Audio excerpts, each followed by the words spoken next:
back, everyone. This is Super Kelly Brothers Podcast, episode 320 for the 16th of November 2025. My name's Sloan Kelly.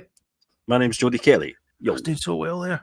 Oh, you always do well. Come on now. Oh, thanks. Come on. Thanks. Come on. It's so good.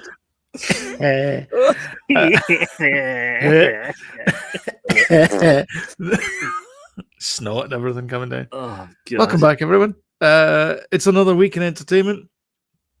We get some crazy stories for you tonight. But first, obviously, I always say to Jody, how's your week been? It's quite a bit tricky actually, but solving problems. Mm-hmm. Not fun problems. Annoying problems. But anyway, work things. Just one of those things. It's just been one of those weeks, you know. Yeah. But yeah, apart from that, per year. Yeah. How about you? It's been steady at work. I would say. But at night we've been watching a lot of the movies, and there's some good TV on just now. Not as crazy as it was like a few weeks ago, but it's still the TV's still pretty good at night. I think we've been pretty spoiled this year. I have to say. I think we have. I'd say something to see come award season. Oof. Honestly, I think we've been really, really spoilt this year for TV and movies. Definitely. I've had a lot of good fun times in the cinema, and the TV's has been absolutely peachy. Yeah. Mm-hmm. Also, I caved last night and had 2 Guinnesses. 2 Guinnesses is all right. Guinness Zeros. I've got 2 of them. They're very good. They're very good. I know. Very, very good. Actually, did you know? I was going to go Alan Carr there. Did you know? Steady tiger. I think I'll kill Paloma. Did you know that Spider-Man has got beer out and it's non-alcoholic? No, for the kids. It's called for the kids. Yeah, to wean the kids onto beer. I'm pretty sure, even though it's non-alcoholic beer, you can't buy it for the kids. I think you got to be over 16, don't you, for non-alcoholic beer? Did I tell you that time I tried to buy alcohol with Daniel's Go Henry card? Go on. Ended badly for me. We need a story time jingle. Well, what happened was he owed me money because I bought him something. He'd forgotten. Where's my money, Danny? Where's my money? I know he'd forgotten to bring his card, so I ended up paying for something that he was going to pay for. So I was like, right, you owe me money, so I'm going to use your card. See how you like it. Okay. And I went to buy some things, and I got like some booze as well with it. A bottle of wine or something, and so tried to pay for it, and I went, and the guy looked at me and went, "You can't pay for that with a Go Henry card, mate." Oh, really? Well, because it's a kid's account, you know. Oh, right, okay, yeah, I see, yeah. So instead of me taking money out, you know, I tried to do it on that thing. Tried to do that nice thing. Yeah. Was the second question, whose card is this? So yes, this is it. This is we're not a sponsor, by the way. This is just the fact that this is Tom Holland that's doing this. Oh, it's Tom Holland's? Yeah, Tom Holland's beer. So it's his company. I see. believe he's invested in it. I don't know if it's actually his company, but anyway, he wanted to. He's struggled with sobriety earlier on in his career. Yep. And so, but he likes beer, and so he wanted to have non-alcoholic beer. And so that's what he's done, is set this thing up called Biro. I'm not entirely sure how you pronounce it, but there's West Coast IPAs. There's like a wheat beer, Weiss beer, which of course you and I both enjoy, and then there's the good old pills as well. So very nice. So he's got a few bits and pieces. It's a tricky one though. The old zero alcohol beers, you know, that's very hit and miss. Like you say, Guinness is pretty much perfected, I would say. Spot on. Corona's very good as well, actually. And who else? The other 2 ones I think are pretty good, actually. Tenants has got one as well, haven't they? You go. Lights went off. Can't believe it. There you go. I told you. 5 minutes in. This thing's It's crap. exactly 5 minutes in. The light goes off.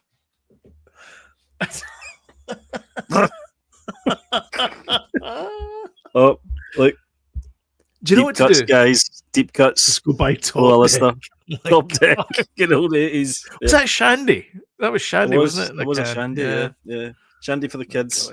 Yep. Shandy for the kids, aye. Yeah. you Ease know them what you need to into, do? a few beers. That's right, yeah. Is put your easel on the other side of the light Cheers. so you get bounce light. Cheers. What? Put it where? Put your easel on the other side so it's so the light that's above your head bounces off the easel and then hits you in the face. Oh yeah. Use it as a bounce light. Not now, obviously. It's too late now. It's too late now. Just next time. Right, okay. Next time, dear. Okay.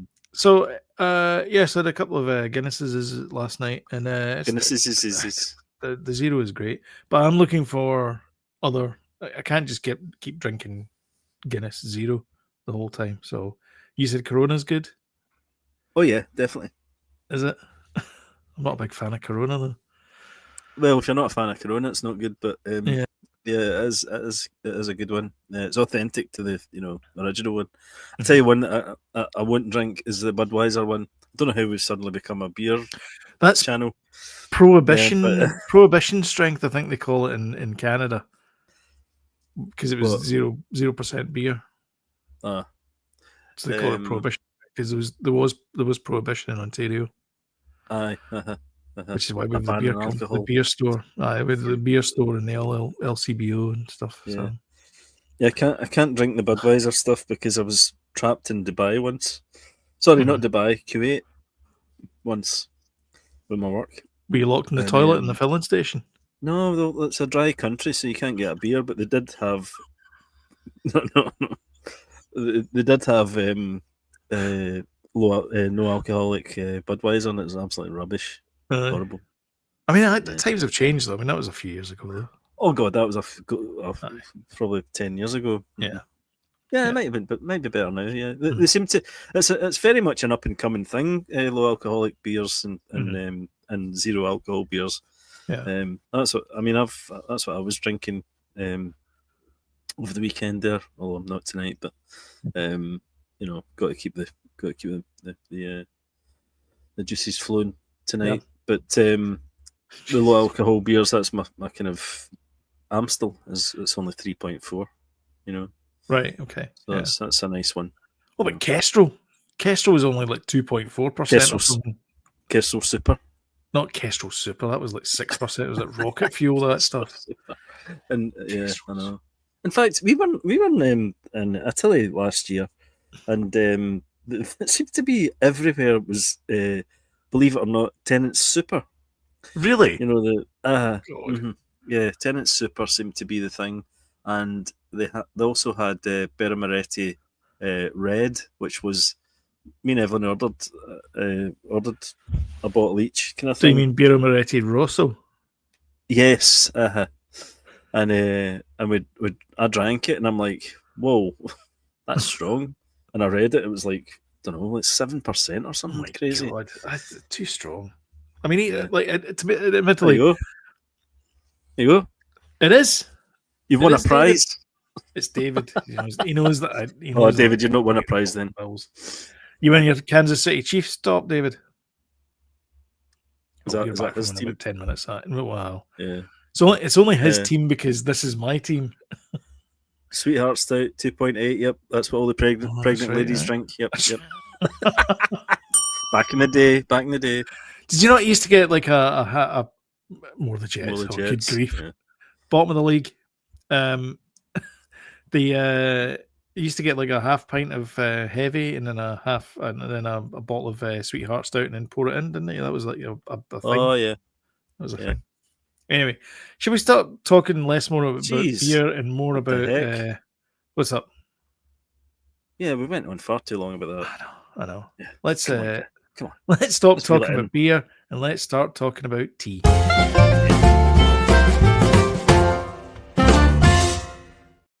And we start off with the president debate. So last week we reported that the president was considering this Donald Trump, in case people are watching this in 2040, Heard in America.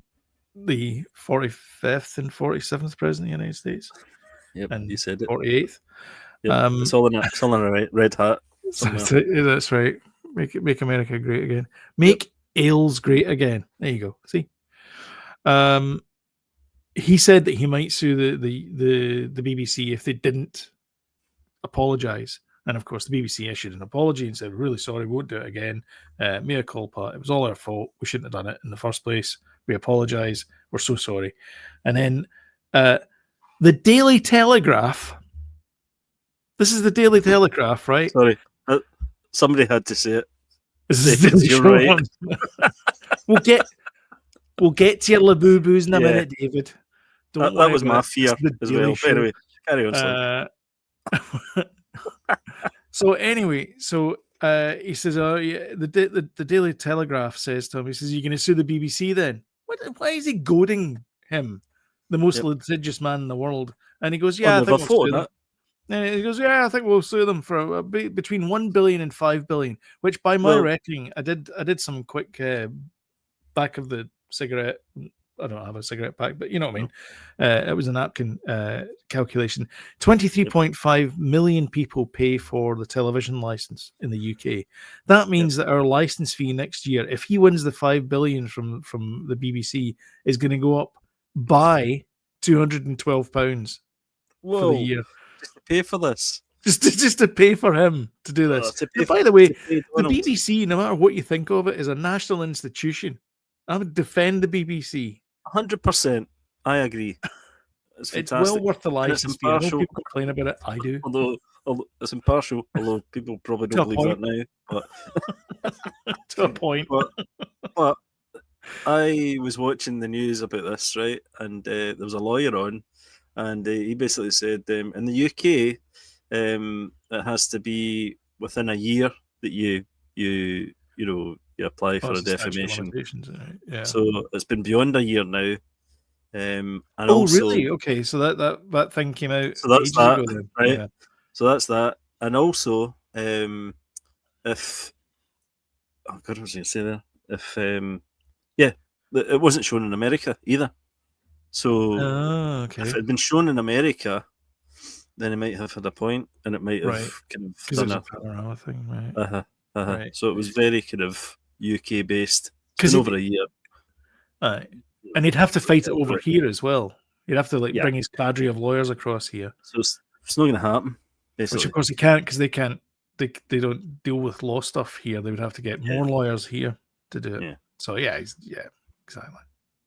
So hopefully this goes to nothing, and the Beeb doesn't jack up the the Beebs doesn't jack up the license fee. The government jacks up the license fee. Yeah, but I think it has highlighted something. The fact that it's a bunch of they're treating the BBC News like some sort of YouTube clickbait. Breitbart or something, yeah. Yeah, I mean that's Newsmax or whatever it is they're called now. Yeah, you expect better from the BBC to cobble together a clip, and make somebody. Listen, we're not supporters of Trump or anything like that. And by the way, there are plenty.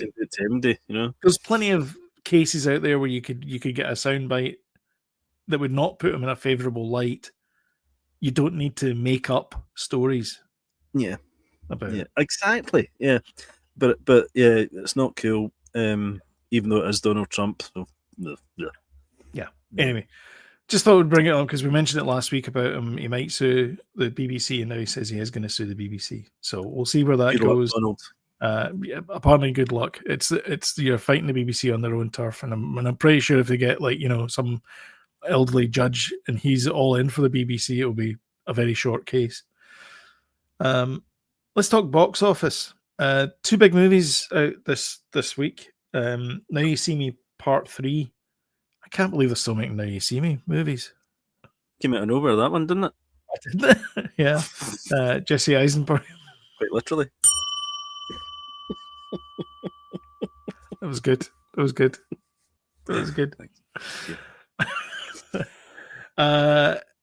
21.3 million, and Running Man at 17 million, which is not good. It's not good, but historically, Edgar Wright hasn't really started well in any movie he's done. When you look at the box office openings, so it's kind of standard Edgar fodder. However, it's like a bit like The Fall Guy. You expect it with sort of Glenn Powell. Glenn Powell, yeah. What do you call him? Brolin. Josh Brolin. There's a bit, there's a bit of star power there. Edgar Wright, he's not a massive director, but this guy Glenn Powell, is he on the up and up, or is he? I've not seen him in anything, and anytime somebody mentioned Glenn Powell, I always thought it was the guy from Whiplash. I don't know why. That's the other guy. That's the other guy who was in Top Gun. Teller. Miles Teller. Yeah. Mm-hmm. Yeah, well, he was in the Top Gun Maverick movie. Didn't see it. He was in that. He was in a movie called Hitman, which, for my money, if you didn't know or you were watching, The Running Man seems a wee bit like that, because he kind of is in disguises and things like that. Who played Michaela? Strachan? I don't know. Well, he said it was the Hitman. I'm assuming that her was there as well. Oh, right, sorry, no, not that Hitman. No, all right, okay. And not the Hitman, the to be confused with the Hitman game as well, that was made into two movies. Yeah. With, right, yeah, Agent 32, whatever his name was. Aye. Timothy Chalamet. That was in Mandalorian. Timothy was in Mandalorian. Talk amongst yourselves. Oh, Oliphant. Yeah. Oliphant. Okay. Yeah. Or the Hitman's Bodyguard. Not to be confused with that either. No. Right. So now I'm very confused now. So who is this guy? He's an up and comer. He was on that Twisters as well. I don't even know if that did very well. Right. Okay.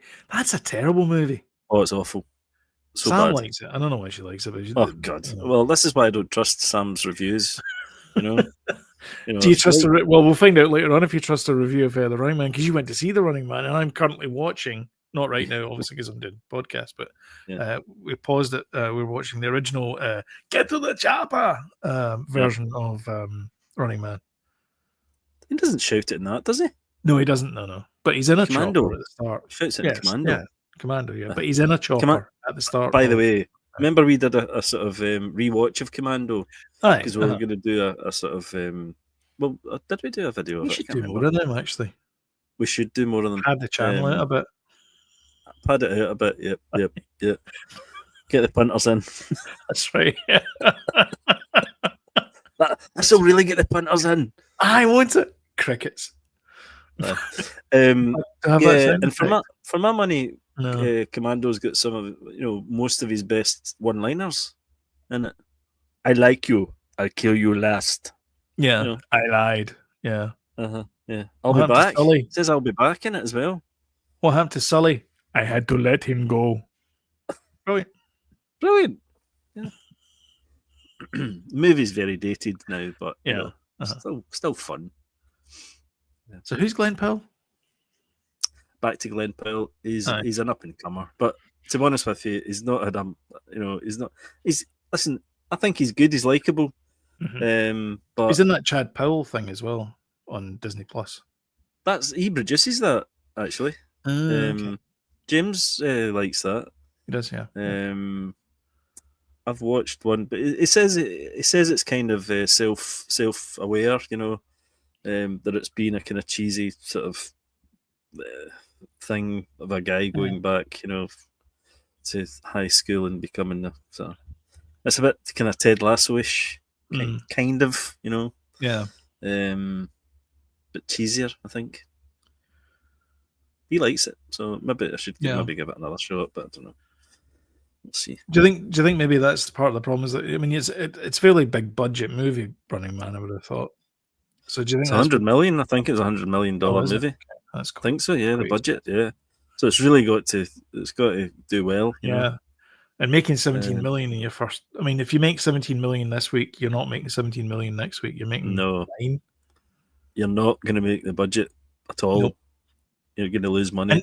And here's the thing, though. So you said about Edgar Wright being, traditionally, he doesn't do so well at the box office, and he makes it up in DVD sales. Guess what? The backside's falling out of DVD sales because everybody just goes to streaming. So where's he making his money from now? Yeah, it's not looking good. And his last movie was Last Night in Soho, and I think that was his last movie. Oh no, he did the Sparks documentary as well. Did you watch that? Right. I don't know if you watched that, but I watched it. Which it's very niche. Not everybody's going to watch that. And then Last Night in Soho, that was a kind of COVID time movie, which was a kind of weird. I feel as if as well Edgar Wright is possibly angling to do maybe a more serious movie, because this one didn't even feel it Edgar Wright. I don't want to get into it too much, I'll get into it later, but I didn't really feel Edgar Wright-ish. He didn't have the kind of fun factor, right? That he normally has. Because that's not how the trailers play. Like it's got a lot of fun factor. Like Michael Cera's character's featured quite prominently in the trailer, and he's kind of quirky and there seems to be a lot of kind of like fast edits and all that kind of stuff. Which is obviously what Edgar Wright's kind of known for. So it does look like it's fun. Like whoever edited the trailers are great. Trailers are great. Yeah. We'll deep dive into it. Yeah, let's. I don't want to talk about it too much. So we were talking about award ceremonies there earlier on. The Screen Actors Guild are changing its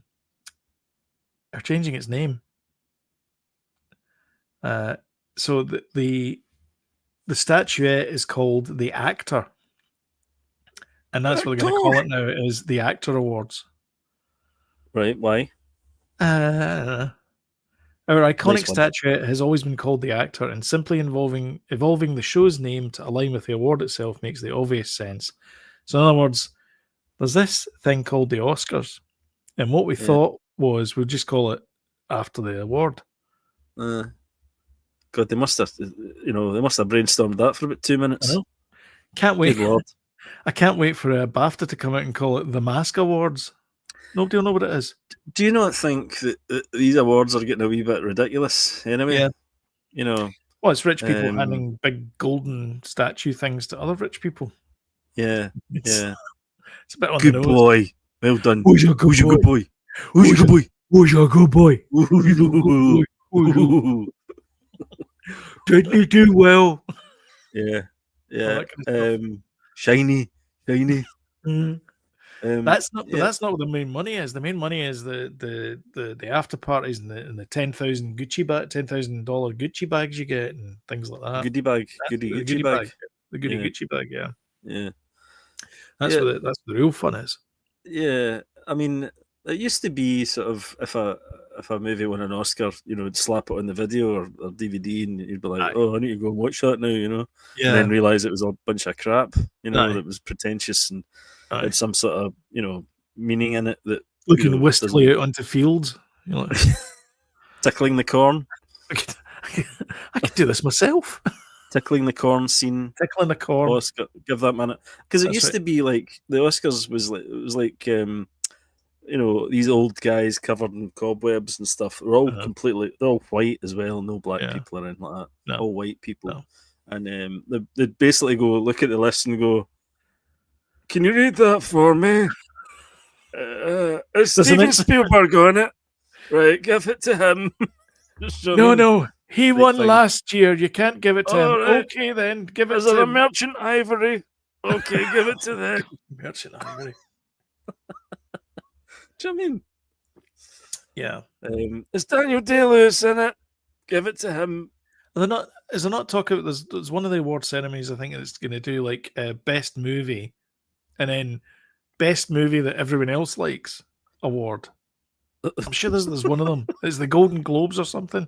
Oh, is It's one of that them. not just the popular opinion? Aye, the pop. Exactly. Yeah, the one that everybody Mm. wanted to win. So you've got the Roma one that the Mm. critics loved for Yep. whatever reason, and Yeah. then you've got the one that everybody liked to see, which was basically Avengers Endgame. But when they're not going to give stuntmen an award as well. They keep angling for it. Yeah, best stunt Uh-huh. direction in a movie. Yeah, Aye. yeah, Because they're well deserved, aren't they? yeah. Those Well, I mean, guys, it took unsung ages for heroes.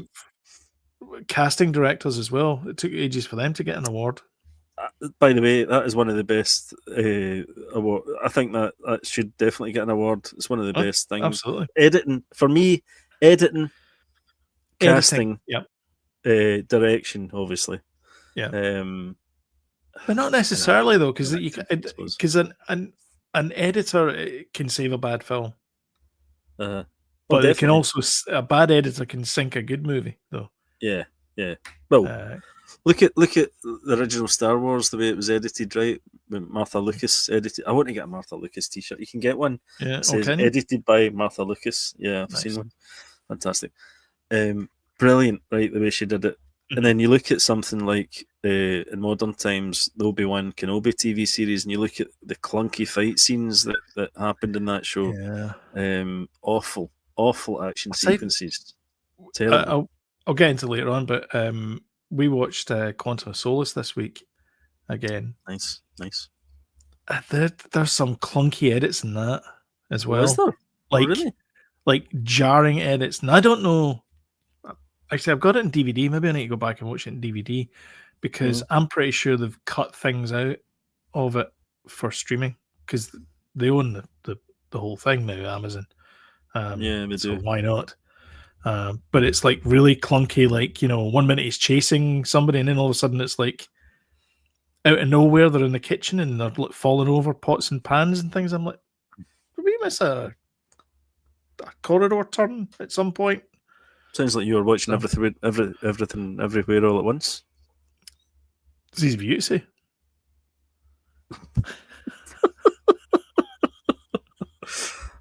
This is like this is good advice, Alistair. Never go below 4%. Never go below beer. 4. Oh right, okay. Really?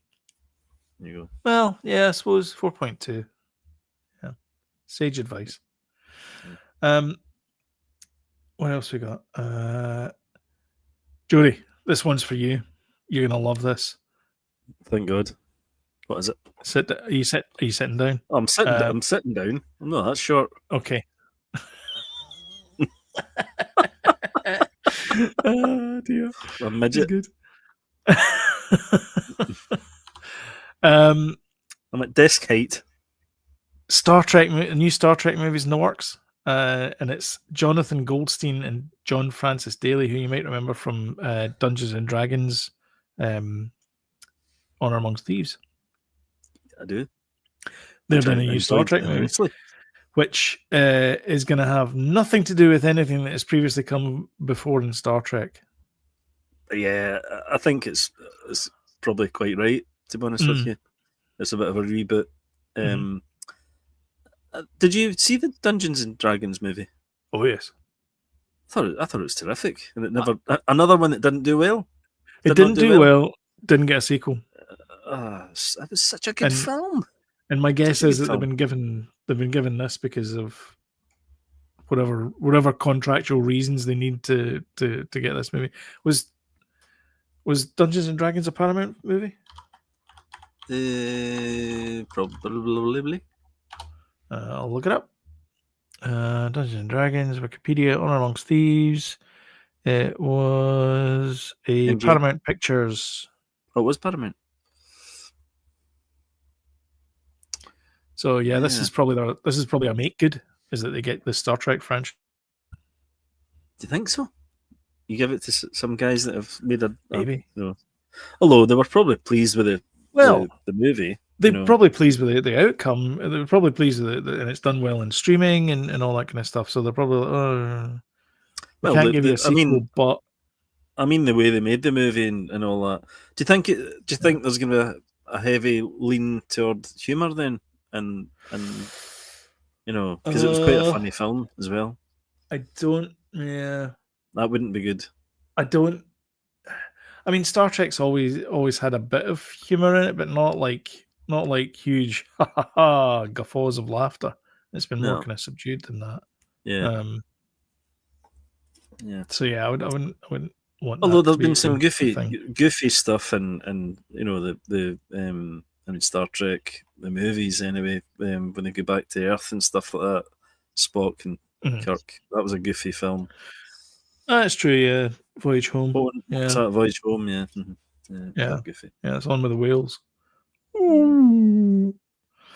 So yeah, so it says the new film will not be a continuation of the J.J. Abrams-led reboot, which is commonly known as the Kelvin universe, and won't feature Chris Pine, who featured in Dungeons and Dragons, obviously. In fact, plot details. That's right. Plot details are being kept under wraps. The project is not connected to any previous current television series, movie, or major or prior movie development. So you're not going to be seeing Jean-Luc Picard or Catherine Janeway or anybody of these people. So,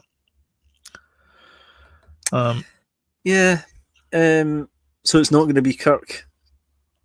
You don't think? Nobody. They're not going to. It's going to be nobody. Right, so it's just going to be like the franchise is rebooted with completely new people, new shit and stuff. Right, okay.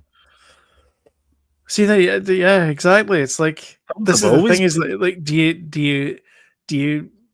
do this the nostalgia thing and then go for a Picard or a Kirk, or do you go alone and end up with a Ray movie that nobody goes to see? Yeah, traditionally all the films have always went with the OG characters. So this time round, it could be a reboot of Picard instead of Kirk. That's my guess. No, they did it. Well, yeah, okay, yeah. No, with a different actor playing Picard, and the way they did with Kirk and Spock. They could get Tom Hardy to play Picard. That would be good. Tom Hardy played Picard. Yeah. No, hear me out. All the Star Trek fans are laughing at you now because he played. Yeah, because he played a clone of Picard in Nemesis. Oh, did he? Yes, he did. See. All right. Okay. Now who is the one with egg on their face? Ha ha. Right, I'll cheer you up anyway. Here's another movie you're gonna love. Sony has struck a deal with the Chinese toy maker of Labubu to make a movie. Oh, I've been waiting for this to happen for I know, long. Yeah. So it's the same studio that. What is Labubu? It's these. I'm going to say ugly dolls. Right. Do you want to see a picture of them? Okay. I'll show you a picture of them. Do they come in eggs? I don't know. They come with an Yves Saint Laurent bag by the looks of it. They're not ugly. Was it? No, what was that thing there? What's that? Kind of cute. Okay. Right. So you're actually into this movie? Is that what I'm reading? Well, this sounds like a bit like remember the Emoji movie get announced, and everyone was like, "Oh my god, what the heck?" And sure enough, it was crap. Yeah, this is probably going to be the same. Aye, but all the kids will still go and see it anyway because it's not, for us. And it'll be big names attached to it because you need people for the red carpet to walk down the red carpet and go, "Hi, how you doing?" Yeah. Rather than getting actual. That could be big, by the way. That could be a big thing. Because and I've heard the name and I don't even know anything about them. So if I've heard about it, it must be like They were featured quite heavily in an episode of South Park. Oh, and that's where I know it from. That's where I know it. Is it Butters goes to the Chinese restaurant? It's no longer a Chinese restaurant. It's a Labubu shop. I said to everyone, I was like, South Park's the only show that can get away with this, what they're doing. They've got a white guy doing the Chinese accent really badly, and they're the only people that get away with doing stuff like that haven't been cancelled. They just can't be cancelled. That was a good episode, actually. Yeah. Mm-hmm. Yeah. It was a great episode. Yeah. Yeah, he gets invited to a birthday party, doesn't he, from this girl? Yes, and she's like, yeah. I want this Labubu figure. It's It's like super a specific Labubu. Yeah, rare. Yeah. That's why. And That's it how I brings know forth it. a demon. Right? Yes. Brilliant. Sharknado's coming back for its 7th film. So I asked this when I posted this story. Have you seen any of these movies? I'll tell you a story. I fell in love with these movies. I thought they were deliciously stupid. The last movie I saw was Sharknado 3. That's the last one I saw. Right. Have you seen any of them at all? None. You've seen none of them, No. Jody. I have. I think I've got the first 2 on Blu-ray. That's why I thought. I thought to myself when you put that story up, I thought, I don't know about that one.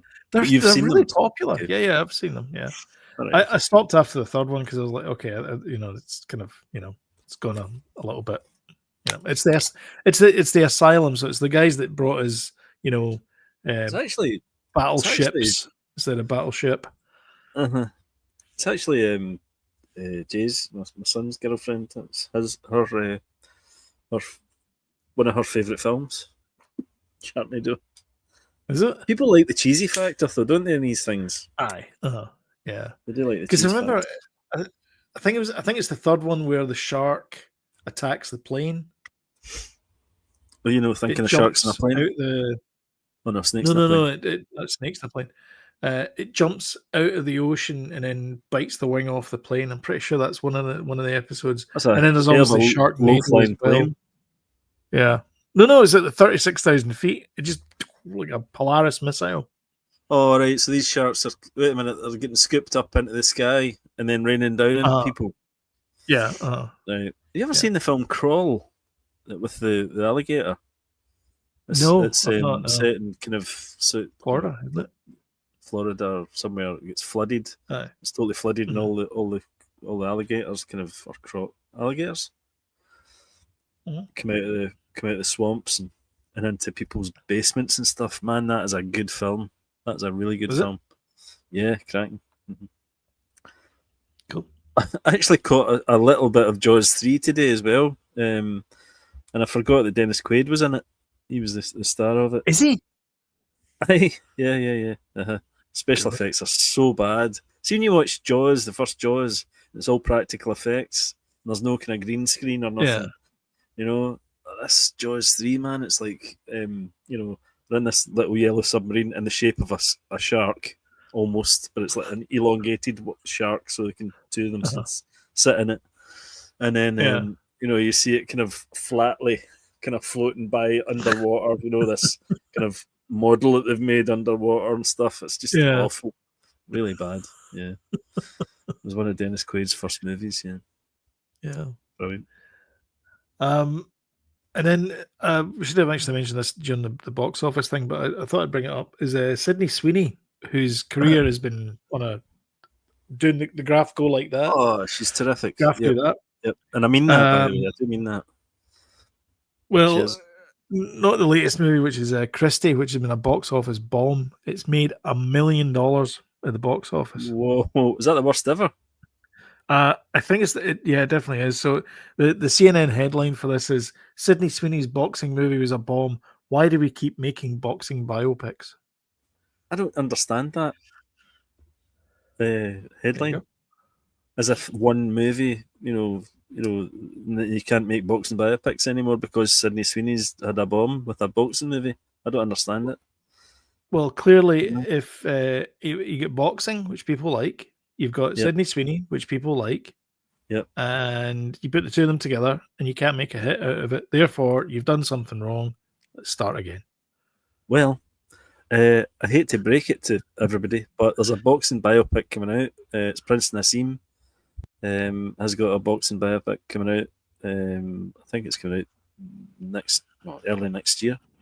And it's, God, who's in it? The guy who plays Prince Nassim, I don't know who it is, but the could Prince Nassim not play him because he's young enough, isn't he? Prince Nassim, no. How old is Prince Nassim? Have you not seen him? No. Oh, that was like the 90s, Sloan. He was coming out. He's a big lad now. What was it? Let's just say, yeah. Oh wow! Wait, he was born in 74. What? Yeah. So yeah, that's coming out, and it He's a looks lefty. interesting. I've seen the trailer; it looks pretty interesting.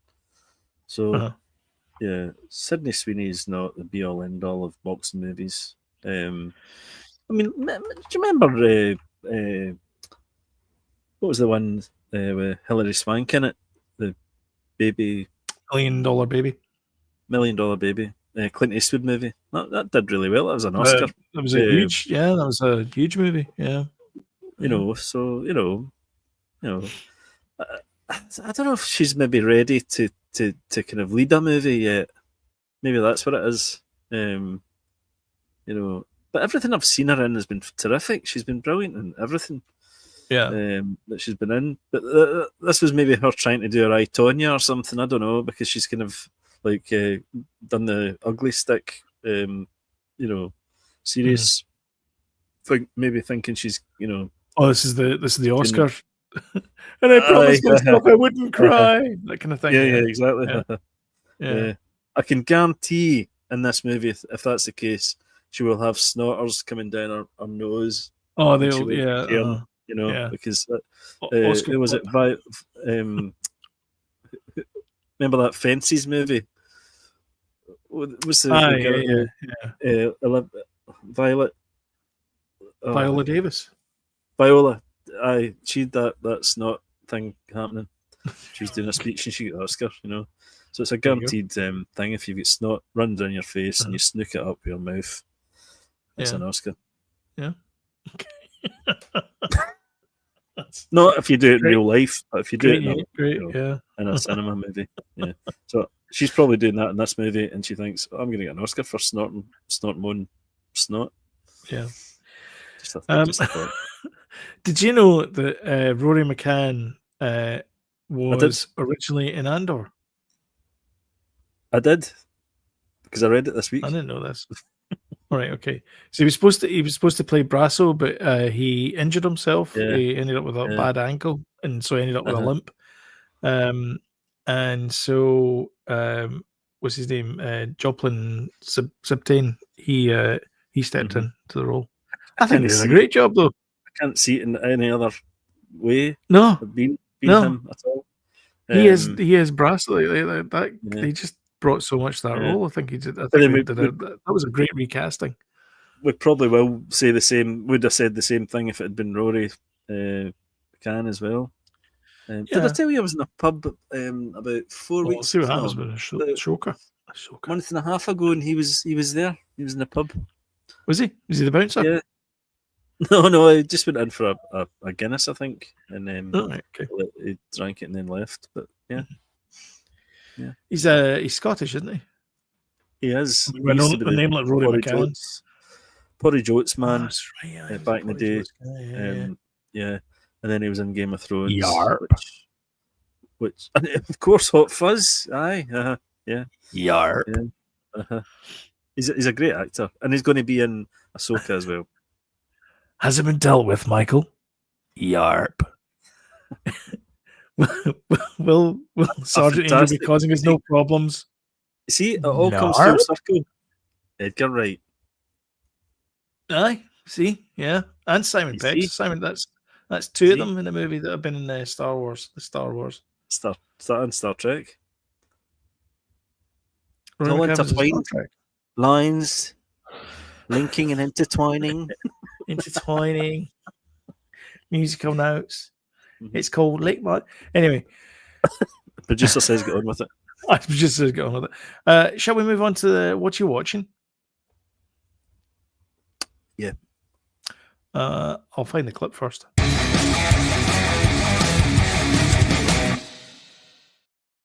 So indeed, what are you watching this week?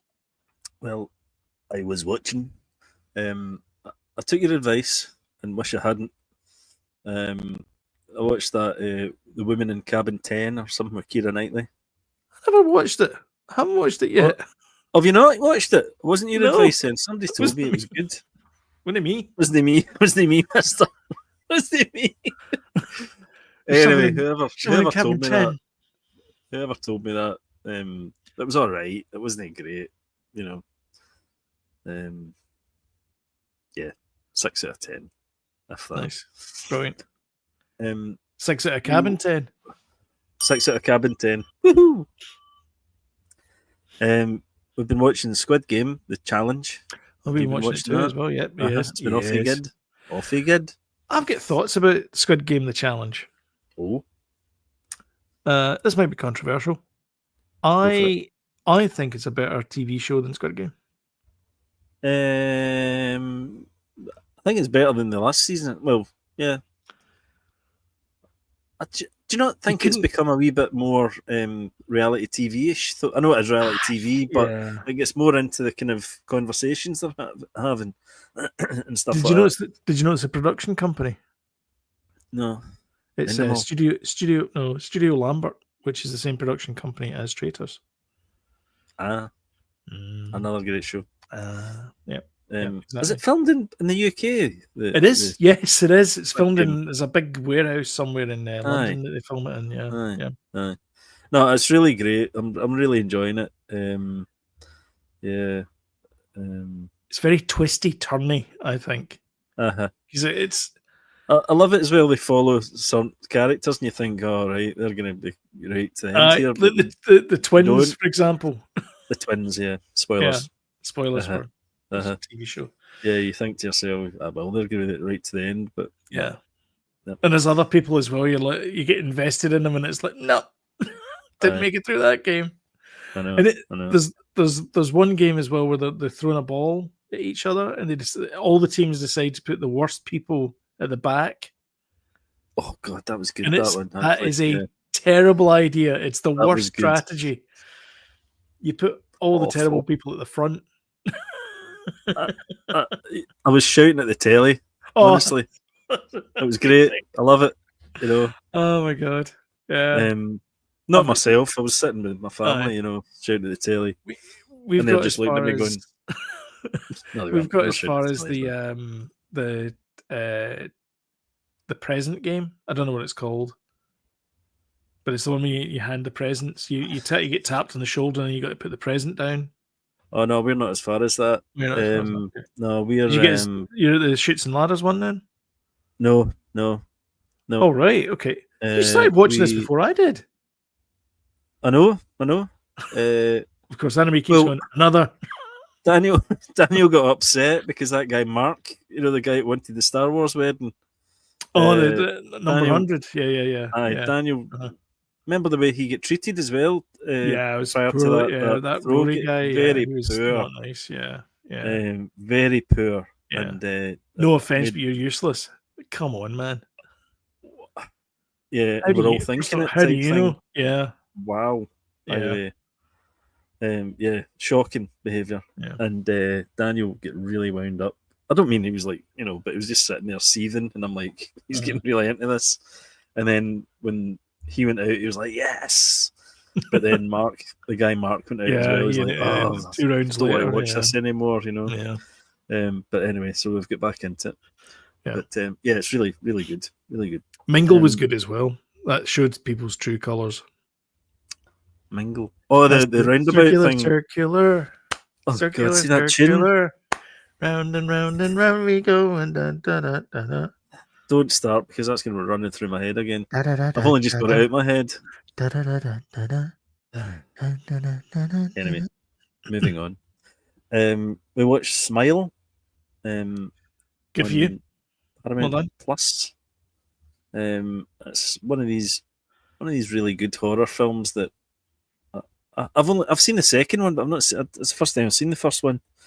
Second one's better, I think, actually. Is it? But it's a really good premise, and it's one of these kind of it's like a kind of mental health thing. If somebody's going a bit crazy or kind of panic attacky type thing, anxiety induced kind of horror. Really good, really well done, clever. Really enjoyed it, but second one's better, definitely. Yeah. What else have we been watching? Pluribus? Oh, we watched a really weird one. It was a special, and it was this girl, Natalie or somebody, and it's called Nate something. But she's a clown, but she does this thing, and she comes out as a man with a kind of check shirt opened to the hairy chest kind of thing. She's topless, by the way, but she's not. She's not like busty, but she's topless, and she does this crazy 1 hour routine, and it is mesmerizing. I've never seen anything like it in my life, and it's kind of the first thing she does is she's got this wee mini motorbike. She comes down a ramp and goes around the audience, kind of gets somebody out and to jump over them, kind of thing. And, it's a kind of very much a kind of clown type thing, energy, Okay.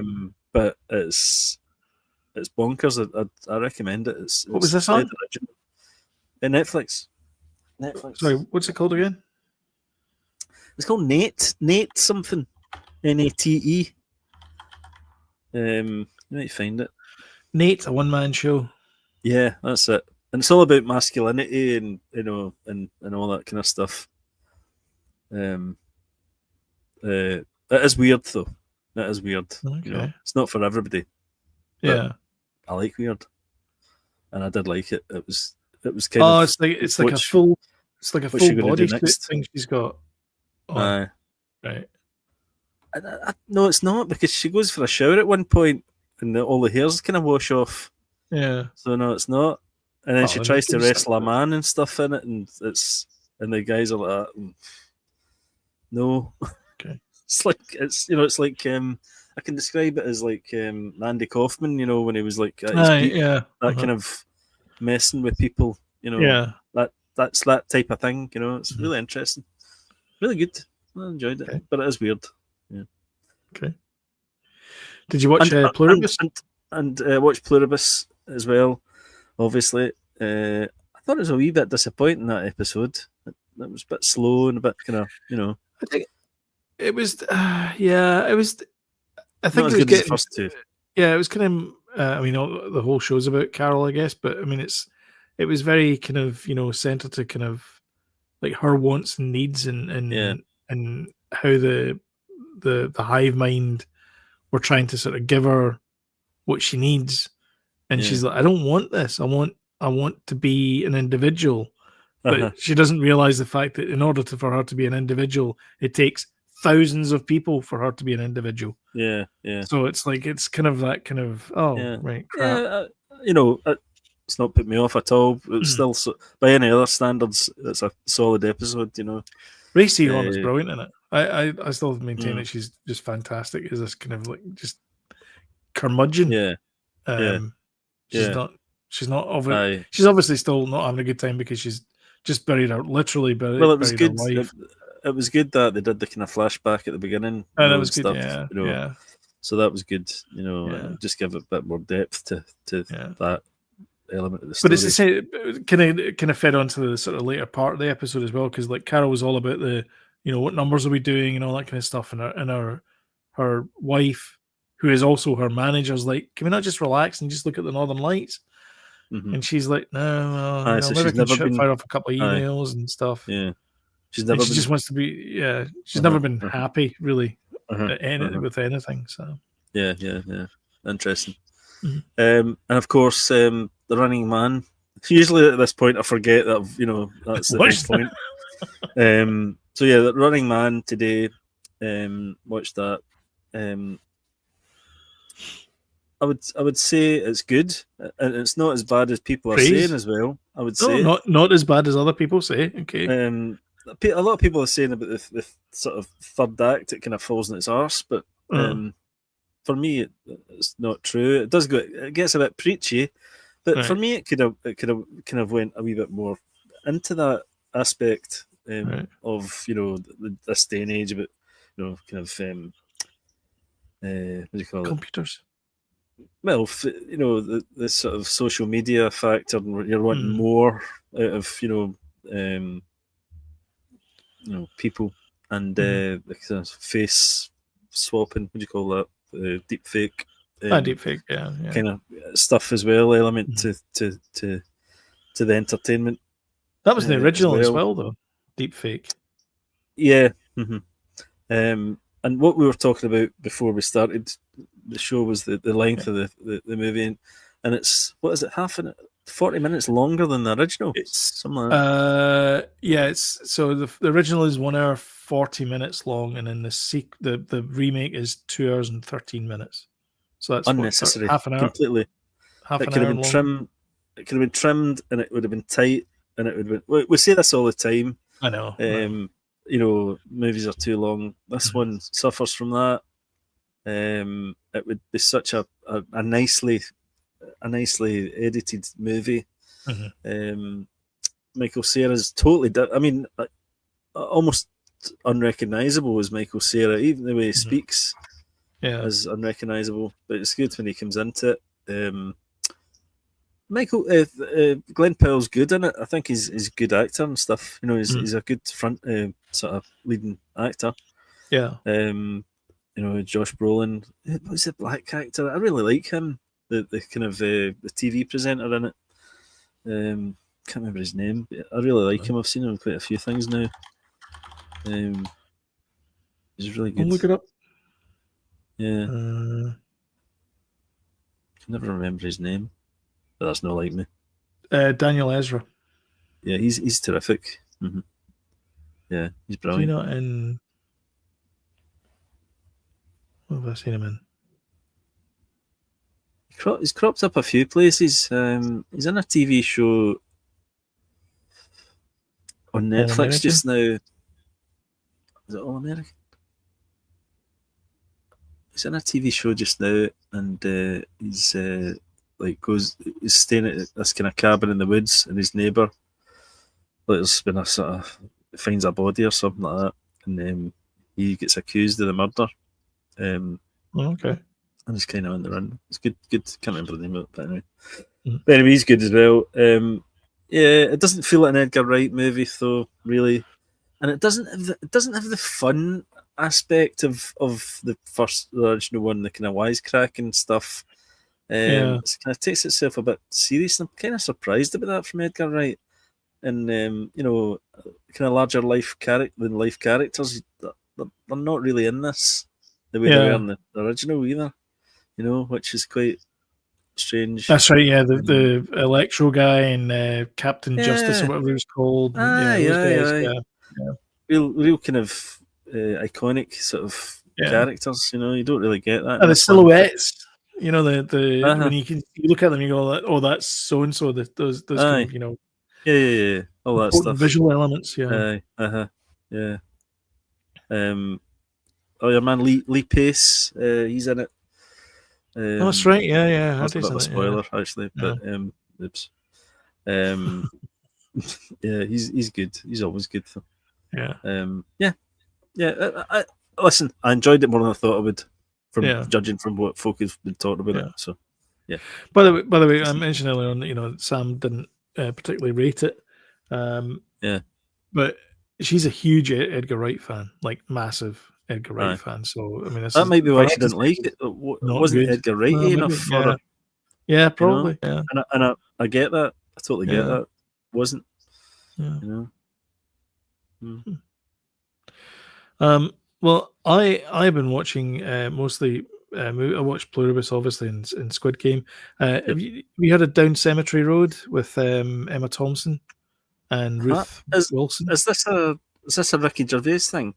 No, it's on Apple TV. It's from this. This is where you shut down. It's from the same guy. It's called Cemetery Road, though. I'm sure they directed, but he wasn't in it. It's not him. Anyway, it's written by the same guy that did Slow Horses. So it's the series that he did before Slow Horses. Right, okay.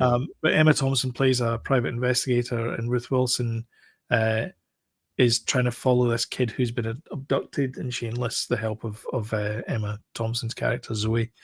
And it's the Zoe Burm, I think is the name of it, but that's the series of books. You could almost say like one of them was Jackson Lamb, and the other one was River Cartwright. I mean, they're almost playing the exact same characters, but just female versions of them. He obviously made them male in the second iteration of the books, in Slow Horses.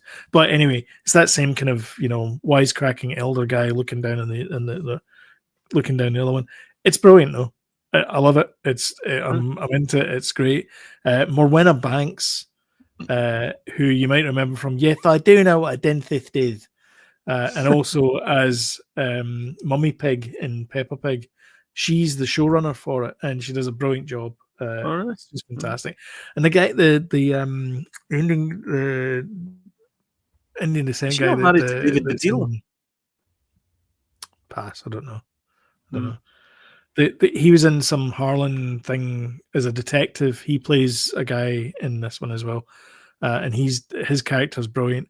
And his boss in this is. Do you remember the blonde guy from Smack the Pony? I know I'm going way back. He's been in tons of stuff, but I can only. Was he not in Humans? Was he not in Humans? I think he was. Yeah, robot. Might have been. Yeah, aye, sure.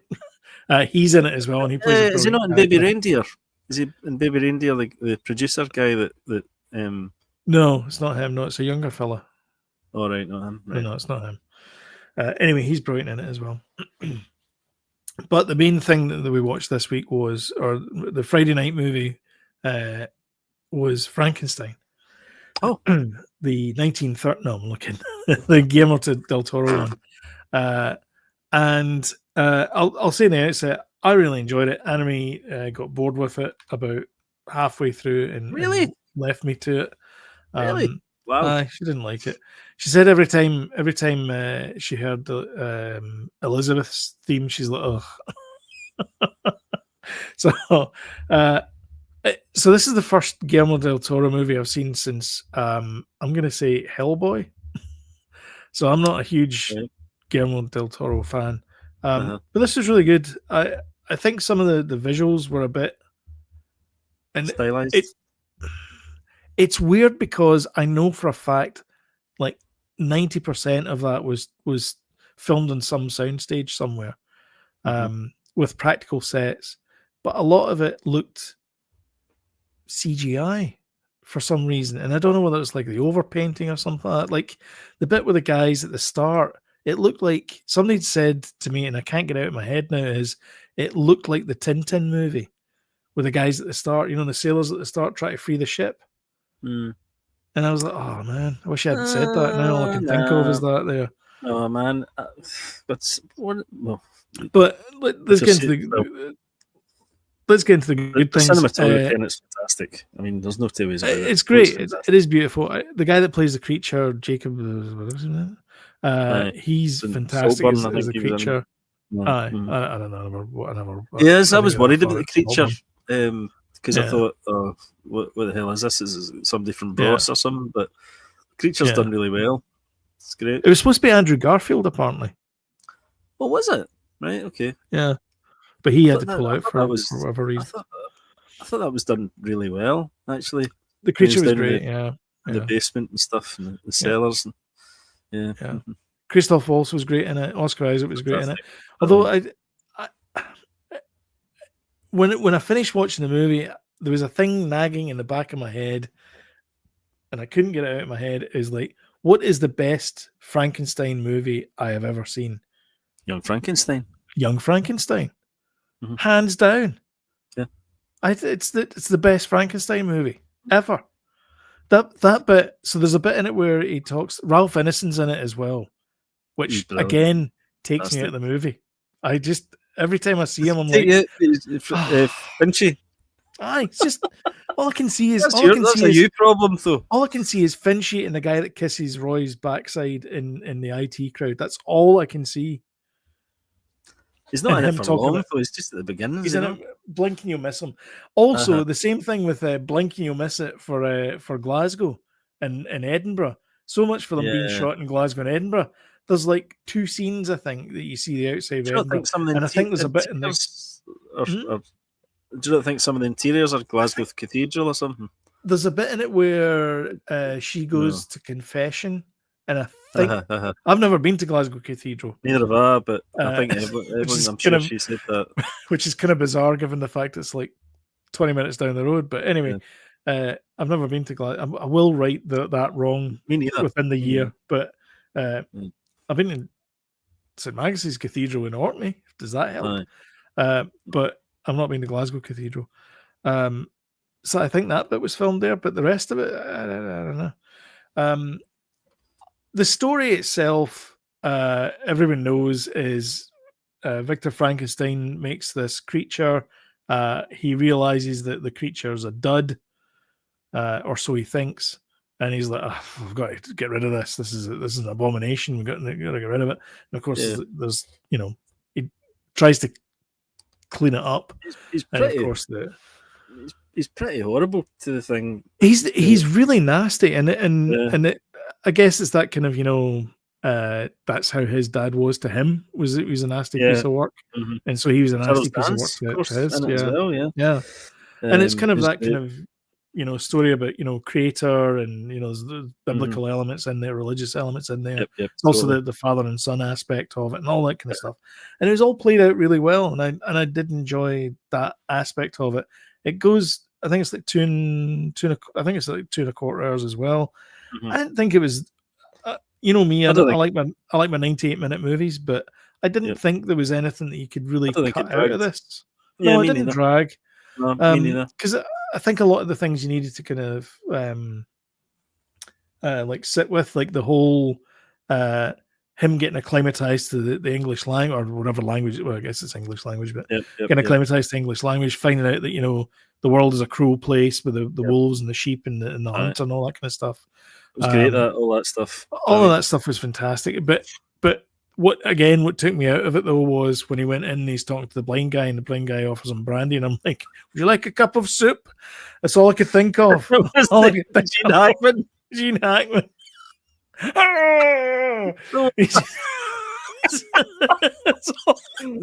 I was the same. All I can think was Gene Hackman in that scene, but then that's our problem. And do you know they didn't have the scene with the little girl that he pushes into the river. No, none of that, because that's the Daisies one. He gets startled, I think, in the is that in the original? I don't know.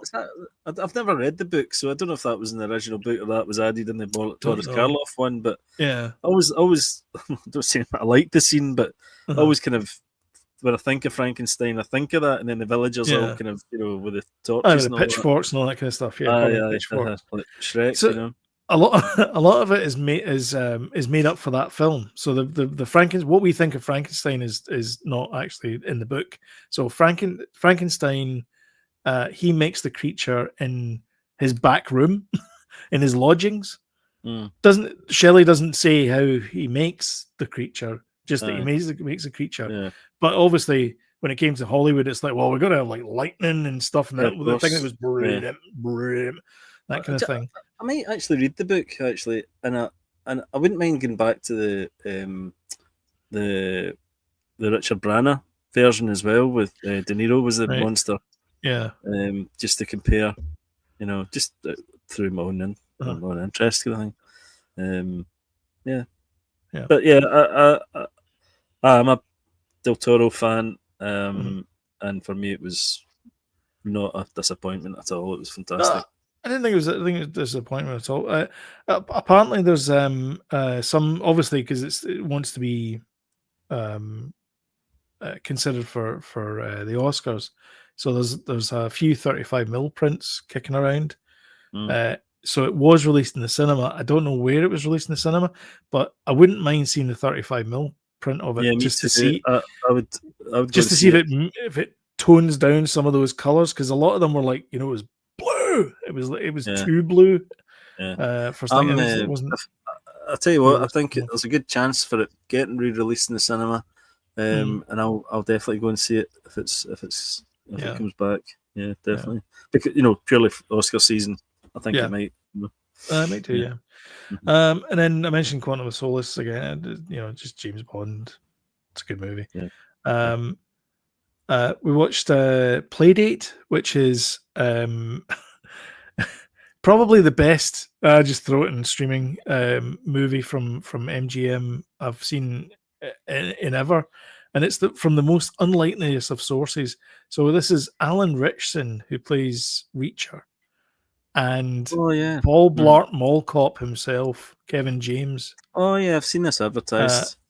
And it's a by the book, buddy fish out of water type thing.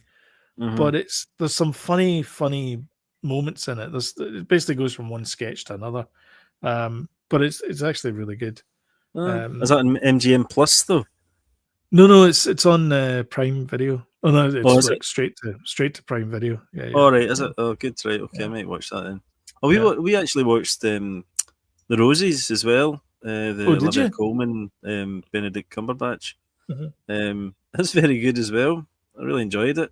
It got slated when it was released. Really enjoyable. Yeah, I'd say it's. I think it was described as a not. What was it? A not fun rom-com or something. A not fun rom-com. It's a remake though. It's a remake of the Dan DeVito movie. Loosely remade, I think. Well, it's based on a book as well, that though. So maybe it's closer to the book. Yeah, maybe, I don't know, but I enjoyed it. I thought it was good. I like the two of those actors. I think they're great. Yeah. So yeah, enjoyed it. And then the last thing was Reunion, which don't bother watching it. It's crap. It's on Netflix. It's a murder mystery whodunit thing, and it's the guy from. Do you know the guy that brings the Irish women in Game Night? I've seen Game Night. Yeah. Aye, yeah, he's in it. And so is the Deep from The Boys as well. He's in it. Is he? Aye, he's the murder victim because he's the only one that everyone knows. The Speedy guy was in Smile from The Boys. What do you call him again? Oh, was he? A-Train. A-Train, yeah. Yeah. And yeah, it's fairly predictable and not very funny as well. So bit sad, but never mind. It's a shame. Yeah, but you can't have everything. Did I tell you I watched The Apprentice as well? I think I watched it last week. Oh, I want to see that. The Trump one. That just came out of nowhere. It's on Netflix. On Netflix, aye. I know. It came out of nowhere on Netflix, yeah. I want to see that. Yeah. Good. By the way, now that I've watched Frankenstein, it's now advertising Frankenstein to me on Netflix. Oh, it's typical. They're bad for that, aren't they? They seem to be like Stranger Things. Just that's it. I haven't seen anything from Stranger Things on Netflix. All I see now is Frankenstein. That's strange. Frankenstein and rom-coms. Did you enjoy the Apprentice Trump thing? I did. It was a very good movie. I think the only thing is it ends with it ends before all the actual Apprentice show starts and all that. Could like when he remember when he got like super famous in the 90s and it was like the Donald was everywhere. Like it's just before that where he's starting to write Art of the Deal, which is I think mid 80s. Right. So it's like a 10-year period from like 1975 to 1985. Right. So I felt like it kind of ended a wee bit quickly. Sebastian Stan is brilliant and as Donald Trump. I've seen that many clips. I've seen loads of clips from it. It looks pretty fantastic. Really and what's his face? Jeremy Strong, is it? Jeremy Strong. He plays the lawyer. Brilliant. He's fantastic. He basically teaches him all he knows, doesn't he? Yeah, the dad, Fred Trump Senior, he's fine. He actually looks quite like Fred Trump. When you see pictures of Fred Trump, the mum though, the actress who plays the mum, her accent is all over the shop. There's a bit in it where she shouts, Donald Trump, don't you ever say that, and it's like Donald Trump, don't you ever say that. It's like singy-songy kind of Scandinavian-y type. Maybe she was up in the Highlands stuff. No, it sounds like nobody from the Highlands. I was kind of thinking that though, like that sort of accent. You hear somebody talking, English from Norway, and it's all that, or Sweden, and it's all that. But then we have that kind Thanks. of lyricism in our accent. Yeah, The Irish have that lyricism, and then the Yeah. further south you go, that you kind of lose that. Yeah, I think definitely in the islands you can pick it up. Aye, definitely. Yeah. Oh, look, there's Seamus. He's going across in the ferry this night. And all that kind of stuff. Yeah. Well, you'd know better than we would. Yeah. Because I live in the islands. You've I may just as been well. there, haven't you? Yeah. I have, yeah. Very nice place to visit. But anyway, so that's us. So if you want to get time reminders when we put something new up, don't forget to hit the old subscribe button, notification bell, and YouTube will work its algorithms and let you know when to put something up. And thank you very much for watching live. Thank you very much for commenting as well. Thank you, guys. I hope you enjoyed the show. And if you wouldn't mind helping us out by smashing the old like button and sharing on social media, cheers. Alistair. Thank you. That would be very much appreciated. But until next time, thank you again for watching, and we'll see you in the next one. Bye, guys.